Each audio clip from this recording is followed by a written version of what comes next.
राज्यसभा संसद भवन में तुष्टिकरण बनाम तृप्तिकरण बजेट उपरे इमरान प्रताप गरिष्ठ बड़ बयान। नमस्कार दर्शक बंधु, जीटीवी भारत ओडिया न्यूज चैनल को आपन को स्वागत करुछि। मो रामदास चैनल को सब्सक्राइब कर नथिले सब्सक्राइब करंतु, खबरटी को अधिक रु अधिक शेयर करंतु, आवश्यक स्थले कमेंट करी सचेतन करंतु। संसद रे बजेट अधिवेशन बजेट उपस्थापन पर धन्यवाद प्रस्ताव पर संसदर उभय गृह होइथिबा आलोचना बेले प्राय प्रत्येक सांसद लोकसभा हेउ किंबा राज्यसभा उभय गृहर सदस्य माने निज निज मंतव्य वक्तव्य टिप्पणी व सामान्य चर्चा व धन्यवाद प्रस्ताव देवार विधि रही, जहाँ सदनर अध्यक्ष उपाध्यक्ष व उपसभाध्यक्ष एवं सभापति उपस्थिति रे सभापति निर्देश व अनुमति क्रमे संसदीय सदस्य व सांसद माने निज निज मत अभिव्यक्त करिथांती। एही परिप्रेक्षी रे राज्यसभा संसद रे महाराष्ट्र जातीय कांग्रेस राज्यसभा सांसद इमरान प्रताप गरिष्ठ को 15 मिनिट समय देइथिले गृहर उपसभाध्यक्ष श्री हरिवंश। सदस्य प्रताप गरिष्ठ निज मतामत रखिबा अवसर रे अर्थ मंत्री को निषाद साधिथिले। कहिथिले मध्यवित्तक पई एही बजेट नाही, मित्र अमीरक पई एही बजेट बोली कहिथिले। पेट्रोल डीजेल दरदाम वृद्धि गरीब व मध्यवित्त लोकंक पई एही बजेट नहीं, तांक मित्र अमीर लोकंक पई एही बजेट बोली कहवा सह जीएसटी माध्यम रे गरीब लोकंकु केमिति लुटुछंती बीजेपी सरकार ताकु नै बड़ अभियोग आनिछंती। एथि सह कहिथिले कदम कदम परे टैक्स कहवा सह बिहार रे प्रधानमंत्री 1.5 लाख कोटी टंकार सहायता घोषणा करथिले। वर्तमान सुधा अनुदान दिया जाई पारिला नाही। अल्प संख्यकों को मिलुथबा सुविधा गुडी को केमिति करिसंती से संपर्क मध्य अभियोग करिसंती। चाषी को एमएसपी दबा, मनरेगा योजना अनुदान कट करवा, गरीब परिवार रे कैंसर बेमारी को चिकित्सा, मुद्रा तुलन रे डॉलर अहेतुक वृद्धि, 80 कोटी गरीबों को 5 केजी चाउल जगाइबा, वरिष्ठ नागरिकों को रेल विभाग मिलुथुआ टिकस उपरे रिहाती काटिबा, अमृत काल भूली गले सरकार, तुष्टिकरण बनाम तृप्तिकरण बजेट बोली कहले। एभले अनेक कथा कही संसद रे गर्जिथिले इमरान प्रताप। दामा पांडे धूमिल जी ने कहा था कि एक आदमी रोटी बेलता है, एक आदमी रोटी खाता है, एक तीसरा आदमी भी है जो न रोटी बेलता है न रोटी खाता है, वो सिर्फ रोटी से खेलता है। वो तीसरा आदमी कौन है? मेरे देश की संसद मौन है। सभापति महोदय, वो भी क्या दिन थे जब संसद में देश का बजट पेश होता था तो देश की सड़कें ठहर जाया करती थीं। रेल बजट पेश होता था तो लोगों की उम्मीदें रेल के डिब्बों की तरह पटरियों पर दौड़ने लगती थीं। पूरा देश धड़कने रोक करके वित्त मंत्री और रेल मंत्री को सुना करता था। अफसोस, अब बजट पेश हो जाता है, मीडिया चैनल सरकार का महिमा मंडन करते हैं और बेचारी जनता बजट के आंकड़ों के शब्द जाल में उलझी हुई महीनों बाद समझ पाती है कि उसका तो फिर से कट गया। सभापति महोदय, पिछले 2 साल अमृतकालीन बजट पेश किए गए और इस बार एक नई शब्दावली गढ़ी गई है, तुष्टिकरण बनाम संतुष्टिकरण का बजट। सभापति महोदय, सुनने में कितना अलंकारिक लगता है ये शब्द। सोच रहा हूं देश की वित्त मंत्री और प्रधानमंत्री जी से पूछूं कि आखिर किसकी संतुष्टि? जिस बजट में मनरेगा के लिए 1 रुपए की बढ़ोतरी ना हो, वही पुराना 86,000 करोड़, जबकि पहले ही 9,754 करोड़ का घाटा हो, जिस मनरेगा से करोड़ों मजदूरों के घर में चूल्हा जलता हो, उस मनरेगा में काम करने वाले गरीब मजदूरों के लिए अगर आपके खजाने से 1 रुपया भी इजाफी नहीं निकल सका तो भला कौन संतुष्ट हुआ साहब? इस देश का गरीब मजदूर या आपके उद्योगपति दोस्त? वो जो महाराष्ट्र में लोकसभा और विधानसभा के बीच में 40 लाख मतदाता बढ़ाए गए थे, अरे उन्हीं के लिए मनरेगा का थोड़ा सा बजट बढ़ा देते। क्या उसमें मनरेगा का एक भी मजदूर नहीं था 40 लाख लोगों में? सारे के सारे 12 लाख की छूट वाले से आगे के लोग थे। सभापति महोदय, कल जब वित्त मंत्री जी देश की संसद में भाषण दे रही थी तो वहां मुंबई में कोई गरीब इंसान जब अपनी जेब टटोल करके अपनी मोटरसाइकिल में 1 लीटर पेट्रोल भरवा रहा था तो उस पेट्रोल की कीमत थी 103 रुपया प्रति लीटर। आखिर इतना महंगा पेट्रोल डीजल खरीद के कौन संतुष्ट हो रहा है? इस देश के गरीब लोग या फिर सरकार के चहेते धन्ना सेठ? सभापति महोदय, वित्त मंत्री जी इस बजट को मध्यम वर्ग को संतुष्ट करने वाला बजट बता रही हैं। अरे मैडम, हम आप यहां पर बैठे रहते हैं और वहां बाहर इसी दिल्ली में 1 लीटर दूध, चाहे वो अमूल का हो या फिर मदर डेयरी का हो, उसकी कीमत। सभापति महोदय, इस सरकार का बाजार और महंगाई पर कोई नियंत्रण नहीं रह गया है। चाहे देश में लहसुन 400 रुपए किलो बिक जाए, टमाटर 100 रुपए किलो बिक जाए, प्याज का दाम सुनकर आंखों में आंसू आ जाए, लेकिन वित्त मंत्री महोदया बजट में महंगाई का मां भी नहीं बोलती हैं। बच्चों की किताब और पेंसिल तक पर टैक्स लगाने वाले सरकार से मैं पूछना चाहता हूं कि आप मध्यम वर्ग का हितैषी बताते हैं, खुद को तो शर्म नहीं आती है? खुद को धार्मिक कहने वाली सरकार भगवान श्री कृष्ण के प्रिय खाद्य पदार्थों दही और मक्खन तक पर जीएसटी लगाती है और बात करती है मध्यम वर्ग की हिमायती होने की।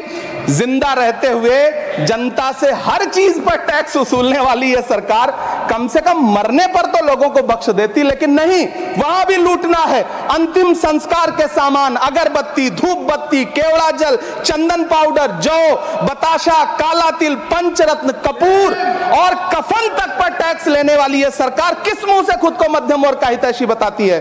कौन सी संतुष्टि, किसकी संतुष्टि?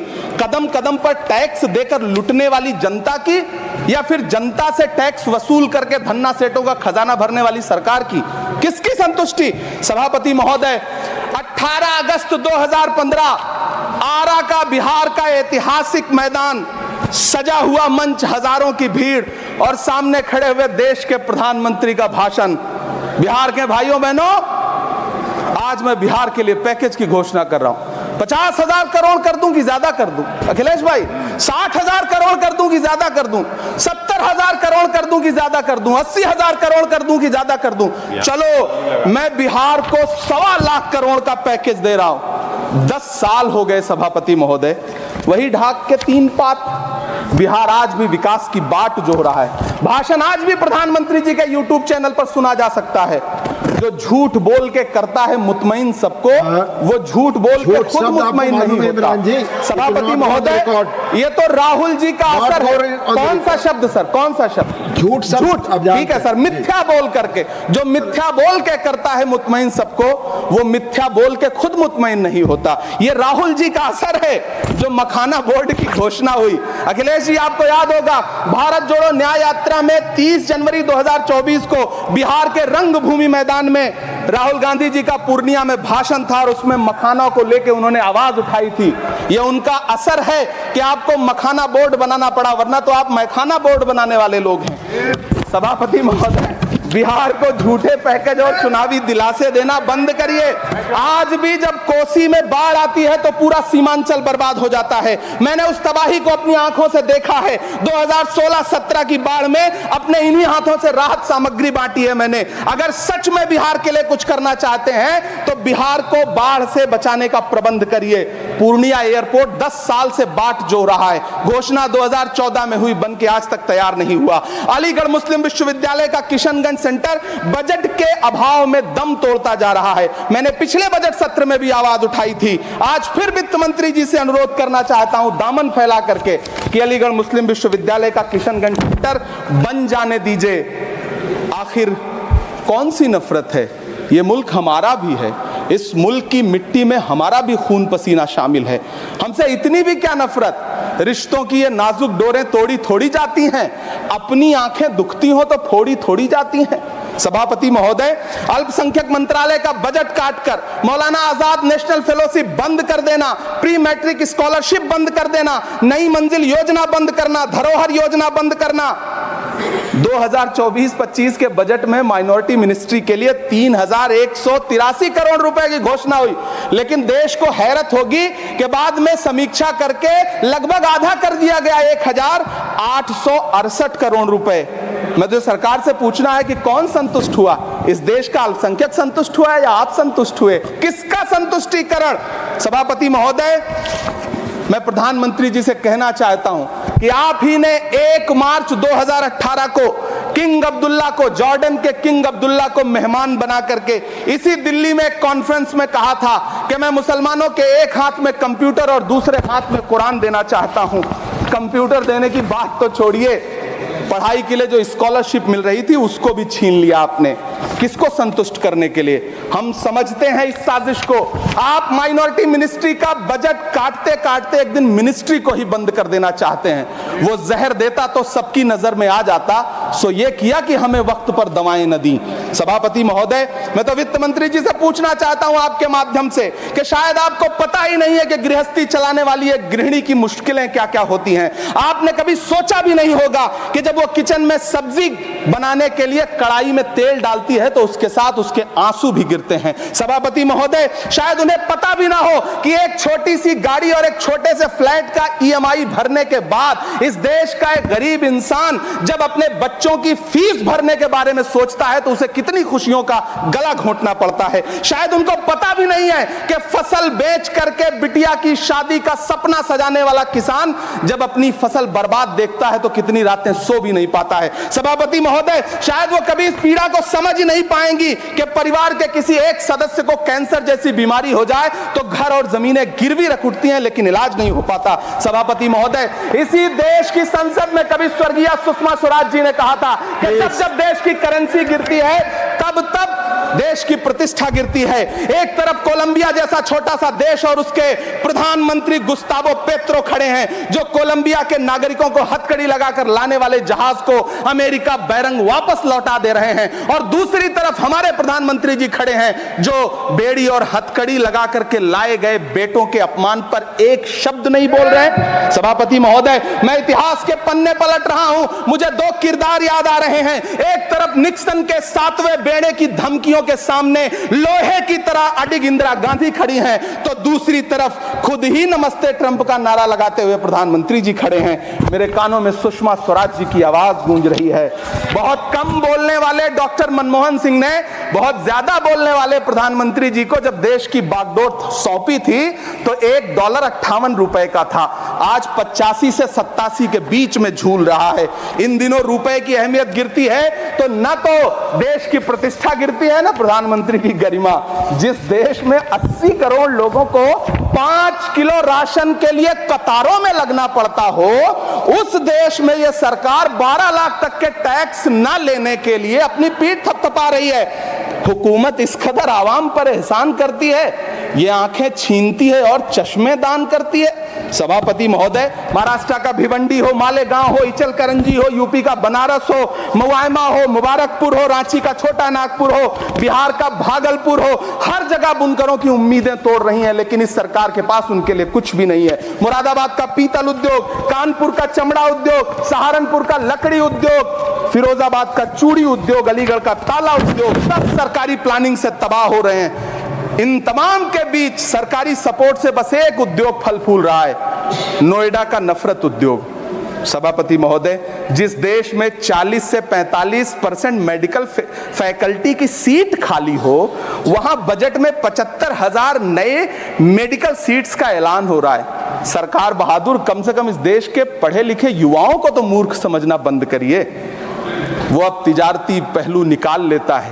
पहले 7500 मेडिकल सीट्स बाद में बनाइएगा, पहले जो एम्स में 2161 पद खाली पड़े हैं उनको तो भर दीजिए। वो अब तिजारती पहलू निकाल लेता है। मैं कुछ कहूं तो तराजू निकाल लेता है। मैं इसलिए भी तेरे फन की कद्र करता हूं तो झूठ बोल के आंसू निकाल लेता है। सभापति महोदय, फिर झूठ आया है, मैं उसे मिथ्या कर दे रहा हूं। शायरी में बार बार आ जाता है, क्या करूं महोदय? काश ये बजट, सभापति महोदय, वो एक शब्द मैं मिथ्या कर दे रहा हूं सर, वो एक शब्द को हटा दीजिए। ध्यान रखें, ऐसे जो भी शब्द होंगे आपके भाषण में सभापति महोदय, काश ये बजट बीपीएससी के पेपर लीक की शिकायत करने वाले नौजवानों पर बरसती हुई पुलिस के लाठियों पे, जख्मों पर मरहम लगा पाता।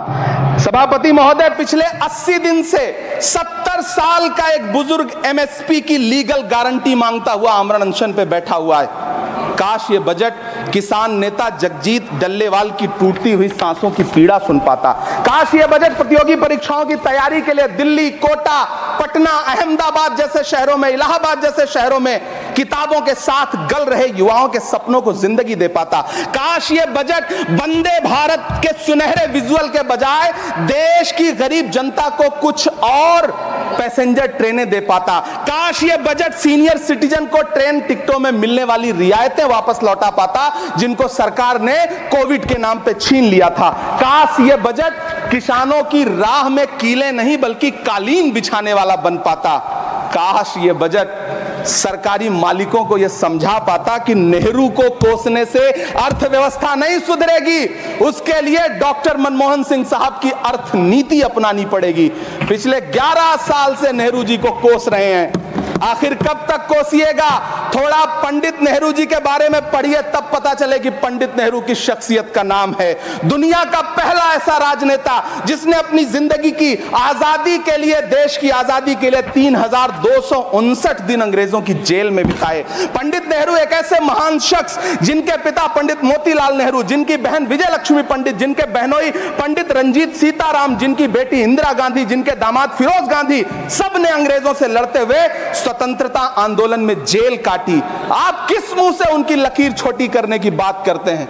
नहीं कर पाइएगा, 7 जन्मों में नहीं कर पाइएगा, क्योंकि जिस्म की मौत कोई मौत नहीं होती है। जिस्म मिट जाने से इंसान नहीं मर जाते, धड़कने रुकने से अरमान नहीं मर जाते, सांसें थम जाने से ऐलान नहीं मर जाते। जिस्म की मौत कोई मौत नहीं होती है। सभापति महोदय, मैं आपके सामने खड़ा होकर के एक बहुत छोटी सी कहानी सुनाना चाहता हूं कि महान बादशाह सिकंदर ने जब यूनान फतेह किया तो जीत का जश्न मनाने के लिए शहर की सड़कों पर निकला। तो उसने देखा कि पूरा शहर तो जश्न मना रहा है, एक फकीर सड़क के किनारे चादर तान के सो रहा है। सिकंदर को गुस्सा आया, घोड़े से उतरा, उस फकीर के पास गया और उसे सोता देख करके उसे जोर की एक लात मारी और लात मार के कहा कि क्यों रे फकीर, मैंने यूनान फतेह कर लिया, लोग जश्न मना रहे हैं और तू सो रहा है। उस फकीर ने उन्नीदी आंखों से सिकंदर को देखा और देख करके कहा कि शहर जीतना बादशाहों का काम है, लेकिन लात मारना तो गधे का काम है। सभापति महोदय, गरीब जनता को लात मारना बंद करिए। ये अमीरों के लिए बनाया गया बजट है, ये निराशाजनक बजट है। हम अमृतकाल सुनते आ रहे थे, ये अमृतकाल इतनी जल्दी समाप्त हो गया कि अब अमृतकाल का कोई नाम तक नहीं लेना चाहता है। इसलिए मैं इस सदन में खड़ा होकर के देश की वित्त मंत्री महोदया से कहना चाहता हूं कि आपने अल्पसंख्यकों के बजट में जो कटौती की है उसको बहाल करिए। आपने मनरेगा को जो स्थिर रखा है उसका घाटा 9,754 करोड़ है, कम से कम उतना बढ़ा करके फिर से उसे बहाल करिए। नौजवानों के लिए रोजगार दीजिए, किसानों को एमएसपी की लीगल गारंटी दीजिए। यही मैं आपसे अपील कर रहा हूं। धन्यवाद सर, आपने इतना जो समय दिया उसके लिए